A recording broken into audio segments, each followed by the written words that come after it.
आज की क्लास का जो मेरा उद्देश्य है, जो मैं आपको अभी जो 10 मिनट की क्लास में बताने वाला हूँ, उसका उद्देश्य है कि इस बार का जो पीएससी परीक्षा हुआ उससे हमें क्या सीखने को मिलेगा और हम अगले एक वर्ष के लिए अपनी रणनीति कैसे बनाएंगे। ठीक है, सबसे पहले तो आप ये जानना चाहूंगा कि इस बार कौन कौन परीक्षा में बैठा, हाथ उठाइए।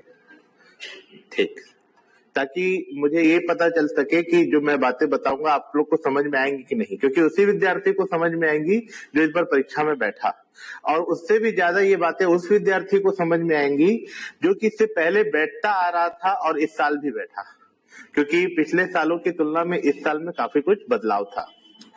तो देखिए, सर्वप्रथम ये होता है कि परीक्षा यानी पर की इच्छा, यानी हमारे हिसाब से कुछ नहीं होता है। ऐसा मैं शुरुआत में ही इसलिए बता दिया क्योंकि अगर मैं आप लोगों को अभी कोई रणनीति बता दूं कि अगले साल परीक्षा में बैठने से पहले आपको ऐसी तैयारी करनी चाहिए, तो भी आप बैठेंगे परीक्षा में ही, यानी दूसरे की इच्छा के हिसाब से ही आपको ढलना पड़ेगा। यानी कुछ भी पूर्व निर्धारित नहीं है कि परीक्षा में हमें ऐसे पढ़ना चाहिए वैसे पढ़ना चाहिए, ऐसा कुछ भी निर्धारित नहीं है ना। आमतौर पर आप कोचिंग ज्वाइन करते हो तो कोचिंग ज्वाइन करने का उद्देश्य ये नहीं होना चाहिए कि कोचिंग करूंगा तो मुझे सिलेक्शन मिलेगा। कोचिंग ज्वाइन करने का उद्देश्य ये होना चाहिए कि कोचिंग करूंगा तो मेरी रेगुलर स्टडी होती रहेगी, कोचिंग करूंगा तो मुझे माहौल मिलता रहेगा, कोचिंग करूंगा तो मुझे मोटिवेशन मिलता रहेगा। लेकिन जब स्टूडेंट इस बेस पर सोचने लगता है कि कोचिंग करूंगा तो सिलेक्शन होगा, तो उसके अंदर एक सबसे बड़ी समस्या पैदा हो जाती है। वो ये कि वह अपने कोर्स को, अपनी सोच को, अपनी पढ़ाई के तरीके को, सबको लिमिट कर लेता है। उतना ही लिमिट कर लेता है जितना कोचिंग के 1.5 से 2 घंटे में पढ़ाया जाता है। तो सबसे पहली सीख तो ये है अगली परीक्षा के लिए कि आप लोग कहीं पर भी लिमिट मत रखिए कि इतना ही पढ़ना है, ऐसा कुछ लिमिट नहीं। आपका दिमाग विस्तृत है, आप जितना सोच सकते हैं, जहां तक सोच सकते हैं वहां तक सोचिए। ठीक है, देखिए सीजीपीएससी परीक्षा में इस साल हमें ये देखने को मिला कि जो फैक्ट हम कई सालों से पढ़ते आए हैं, उन फैक्ट से भी जो प्रश्न पूछे जा रहे हैं उसमें अतिरिक्त फैक्ट निकालने की कोशिश की जा रही है ना। ये भी सच है कि बहुत सारे जो अतिरिक्त फैक्ट निकालने की कोशिश की गई वो गैर जरूरी थे लेकिन हमारे हिसाब से तो चलता नहीं है। जैसे क्या है, मैं हमेशा स्टूडेंट को कॉन्सेप्चुअल पढ़ने पर, हम हमारी कोचिंग जब से खुली है 2009 से, मैं हमेशा स्टूडेंट को कॉन्सेप्चुअल पढ़ने पर बाध्य करता हूं कि हर चीज को कॉन्सेप्ट से जानने की कोशिश कीजिए। और कॉन्सेप्ट से जानने से ये फायदा मिलता है कि कोई भी चीज जब हम पढ़ते हैं तब हम समझ जाते हैं, और समझी हुई चीजें हमें लंबे तौर पर याद रहती है। और ये दृष्टिकोण पीएससी का भी होना चाहिए, यूपीएससी का भी होना चाहिए। यूपीएससी तो इसी दृष्टिकोण से प्रश्न पूछता है, लेकिन सीजीपीएससी इस दृष्टिकोण से प्रश्न नहीं पूछता।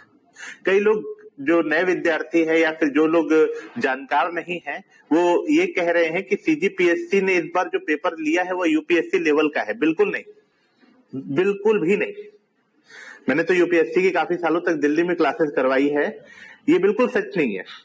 सीजीपीएससी ने कतई यूपीएससी लेवल का पेपर नहीं लिया है, क्योंकि यूपीएससी लेवल का पेपर लेने का मतलब ये होना चाहिए कि पीएससी ने किसी एक सब्जेक्ट को चुना, सब्जेक्ट में किसी एक कंटेंट को चुना, और उस कंटेंट के किसी एक कॉन्सेप्ट को चुना जो छात्र को जानना जरूरी है। ठीक है, लेकिन इन्होंने क्या किया है, इन्होंने ऐसे प्रश्न पूछे हैं जिससे हमें कॉन्सेप्ट जानना नहीं जरूरी नहीं है, हमें मार्केट में कोई नई नई पुस्तकें ढूंढनी है, कोई रिसर्च या शोध वाली पुस्तकें ढूंढनी है, और उसमें कोई एक नया फैक्ट मिल जाए, उस फैक्ट को याद रखना है। फॉर एग्जाम्पल, हमारे पास उपकार प्रकाशन है, उपकार प्रकाशन के बेस पर हम ये जानते हैं कि महात्मा गांधी दूसरी बार छत्तीसगढ़ 1933 में आए थे। उसके बेस पर हम ये जानते हैं कि वो छत्तीसगढ़ के किन किन जिलों से गुजरे थे। ये सारे फैक्ट हैं।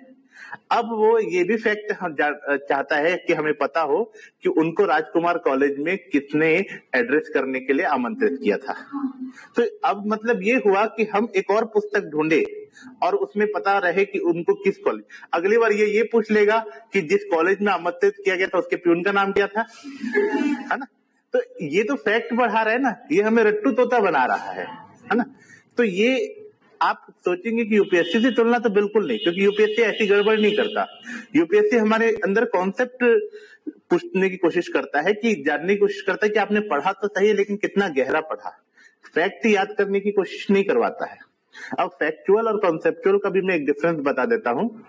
जैसे देखिए, सपोज आप भूगोल पढ़ रहे हैं, है ना, भूगोल पढ़ रहे हैं और भूगोल में आप फॉर एग्जांपल पढ़ रहे हैं नदियां, ठीक है। अब नदियों में आपने भारत की सारी नदियों के बारे में पढ़ा और उन नदियों को भारत में कहां कहां पर लोकेट है ये भी पढ़ लिया, सब कुछ पढ़ लिया। अब वो थोड़ा सा चेंज करके कॉन्सेप्ट में जाने की कोशिश कर रहा है और आपसे पूछ रहा है कि बताइए ये नदी जो है ये तो यहां से निकलती है, मध्य भारत से निकलती है, मध्य भारत का ढाल तो उत्तर की तरफ है, तो उत्तर के ढाल के विपरीत जाकर ये बंगाल की खाड़ी में क्यों गिरती है? ये कंसेप्चुअल जानकारी है। तो ऐसे प्रश्नों को पढ़ने से, जानने से और बनाने में मजा भी आता है, और सबसे बड़ी बात, ऐसे प्रश्नों को पढ़ने से आपको लगता है कि कुछ नॉलेज डेवलप हुए, है ना। तो सीजीपीएससी एक गलत दिशा में ले जा रहा है छात्रों को, लेकिन हमारे साथ बात यह है कि हमें तो उसी के अनुकूल चलना पड़ेगा। हमने तो ये लक्ष्य चुना है, तो हमें इस लक्ष्य के अकॉर्डिंग ही चलना पड़ेगा। तो अब हमें अपनी रणनीति कैसे बनानी चाहिए? तो सबसे पहले कि आपको जो भी क्लास में पढ़ाया जाएगा वो केवल और केवल दो उद्देश्यों के लिए होगा।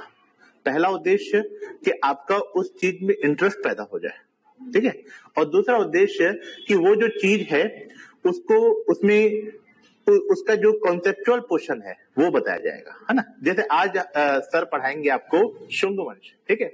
तो पहला तो सर आपके अंदर शुंग वंश को लेकर इंटरेस्ट पैदा कर देंगे, जो कभी सोचा भी नहीं होगी कि शुंग वंश इतना इंटरेस्टिंग हो सकता है, वो उतना इंटरेस्टिंग बना देंगे। और दूसरा, शुंग वंश एक ब्राह्मण स्टेट था और इससे पहले ब्राह्मणों की क्या दशा थी, बाद में क्या हुई, ये सब आपको कॉन्सेप्ट समझा देंगे। अब आपकी जिम्मेदारी क्या होगी कि आप इस वंश से जुड़ा और कितना अतिरिक्त नॉलेज इकट्ठा कर करके एग्जाम में बैठ सकते हैं, है ना। हम कभी भी पहले भी दावा नहीं करते थे, आगे भी दावा नहीं करेंगे कि हमारे द्वारा पढ़ाया हुआ या हमारे नोट्स में दिया हुआ सफिशिएंट है। कहीं पर भी कोई भी व्यक्ति ऐसा दावा नहीं कर सकता, पूरे छत्तीसगढ़ के कोई भी कोचिंग वाला। हम तो फिर भी शुरुआत से ये दावा नहीं करते, कई सारे कोचिंग अब ये दावा नहीं करेंगे, है ना। तो ये याद रखिएगा कि हमारे इन दो उद्देश्यों के लिए आप यहाँ पर बैठे। आप डेली आएंगे, अरे वाह आज ये टॉपिक जानने को मिलेगा, अब घर जाइए उस टॉपिक से जुड़े हुए जितने आयाम और याद कर सकते हैं याद करिए। जैसे 1892 का अधिनियम आपको पढ़ाया गया था, हमने कभी नहीं सोचा था कि ये पूछेगा कि 1892 का अधिनियम कब लागू हुआ था, कभी नहीं सोचा था, कभी जीवन में किसी और परीक्षा में भी नहीं देखा, क्योंकि डेट इतनी इंपॉर्टेंट डेट है। गांधी इरविन समझौते का डेट है, पूना पैक्ट का डेट है, और 1947 से लेकर के जो वर्तमान तक की स्थिति में भी बहुत अच्छी अच्छी डेट्स है।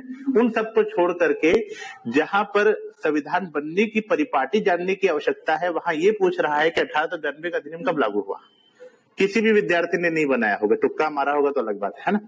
तो ऐसे प्रश्न पूछ रहा है, तो अब हम बस यही रणनीति रखेंगे कि हम आपका इंटरेस्ट पैदा कर देंगे और हम आपको कॉन्सेप्ट क्लियर कर देंगे। इस पर हम एक भी जो कमी नहीं रहने देंगे। अब आपका काम रहेगा फैलाइए, जितना ज्यादा उस चीज को फैलाकर बेस्ट टू बेस्ट अपने एग्जाम के लिए कर सकते हैं वो करिए, है ना। और एक रणनीति आप लोगों को और बनानी होगी, वो ये कि देखिए, परीक्षा चाहे सरल हो चाहे कठिन हो, मैटर ये नहीं करता कि आपका पेपर कैसा गया, मतलब आप 90 ला रहे हैं कि 70 ला रहे हैं। मैटर ये करता है कि अगर कठिन पेपर था तो सबके लिए कठिन था, सरल है तो सबके लिए सरल है ना। जैसे आप लोगों ने एक मूवी देखी होगी धमाल मूवी में क्या होता है कि वो चारों जंगल में फंस जाते हैं, चारों उसके, है ना। फिर अचानक शेर की आवाज आती है, चारों हीरो जंगल में, अचानक शेर की आवाज आती है ना। तो रितेश देशमुख अपना जूता का फीता बांधने लगता है, तो उससे पूछता है दूसरा हीरो कि क्या कर रहा है, तो बोलता है मैं भाग रहा हूं। तो उसको बोलता है तुझे क्या लगता है तो चीते से तेज भाग पाएगा? तो बोलता है चीते से तेज किसको भागना है, मुझे तुम तीनों से तेज भागना मतलब ये हुआ।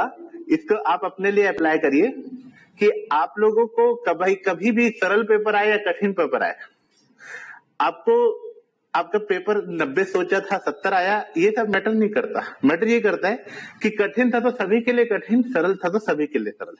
अब ऐसे सोचिए, 100 प्रश्न थे, ठीक है। अब मान लेते इसमें 80 प्रश्न सरल होते, 80 प्रश्न सरल होते, ठीक है। तो कट ऑफ कितना जाता? कट ऑफ जाता 84, 83, 82, 81, इतना कट ऑफ जाता अगर 80 प्रश्न सरल होते तो ना। अब अगर 60 प्रश्न है सरल, या 55 ले लीजिए, 55 प्रश्न, चलिए 60 ही प्रश्न सरल है, तो अब तो कितना कट ऑफ जाएगा? 67 जाएगा, 66 जाएगा, या कितना, है ना। तो अब कठिन प्रश्न से आपको कोई फर्क नहीं पड़ा, जो पढ़ने वाला विद्यार्थी है वह बाकी से तो तेज ही आगे ही रहेगा, हर स्थिति में आगे रहेगा। तो जब भी एग्जाम में ऐसा प्रश्न पत्र दिखे जो थोड़ा सा विचित्र लग रहा है, कठिन लग रहा है, तो बस ये सोचिए कि आप लोगों को सीजीपीएससी में टॉप नहीं करना है, आपको इन सब छात्र जितने भी हैं उनमें आगे रहना है, तो खुद ब खुद टॉप हो जाएंगे। तो अब इससे कोई विचार करने वाली बात नहीं है। अब अंतिम बिंदु पर मैं आता हूं कि अब यहां से लेकर अगले 1 साल तक आप किन स्टेजेस पर काम कीजिए। सबसे पहला प्री प्लस मेंस, वो तो खैर क्लास में उस हिसाब से चलता ही है, लेकिन राइटिंग के लिए बहुत स्टूडेंट नहीं आते हैं, राइटिंग नहीं हुआ तो सब बेकार है ना। तो जो भी क्लास में करवाया जाता है हम यहाँ पर pre plus mains point of से पढ़ाते हैं। अदरवाइज जैसे आपको सिंधु सभ्यता पढ़ाया गया तो आपको यहाँ पर सिंधु सभ्यता की नगरीय व्यवस्था अलग से समझाया गया, सिंधु सभ्यता का पतन अलग से समझाया गया, ये सब नहीं समझाया जाता अगर हम प्री प्लस में। तो वैसा हम पढ़ाएंगे यहाँ पर। आपका काम ये होगा कि जो हमारे टेस्ट होती है लिखने वाली, एक तो ऑप्शनल होती है, उसमें तो सब आते हैं, लिखने वाले में बहुत कम लोग आते हैं, तो वो वाला काम जरूर कीजिएगा, क्योंकि यही सही समय है, क्योंकि यहाँ से पूरा 1 साल है ना। दूसरा आपको एक काम ये करना है कि अपने आप को एकदम खुले दिमाग की तरह हर जगह जहां भी जाए, कहीं अखबार पढ़ रहे हैं, कहीं कोई चीज देख रहे हैं, जैसे अभी परमवीर चक्र वाला प्रश्न आया था, सोचिए आप टीवी के सामने बैठे हैं और परमवीर चक्र कोई व्यक्ति लेने आ रहा है और आप उसके यहाँ गौर कर लिए कि वह उसमें क्या चिन्ह बना हुआ है, तो एक प्रश्न बन गया ना।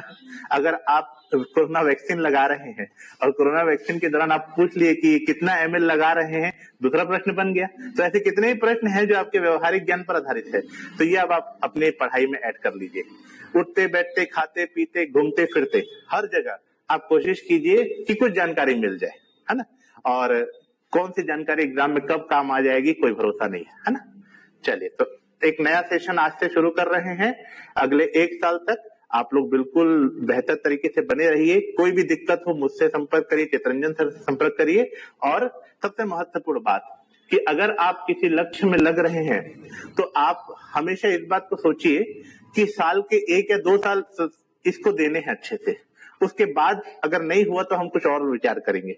स्टूडेंट बहुत कंफ्यूज रहता है, सर ये कर लूं क्या, सर पीएचडी कर लूं क्या, सर पीजीडीसीए कर लूं क्या।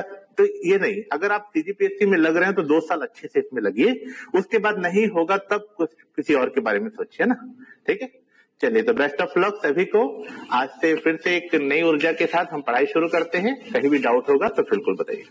चलिए।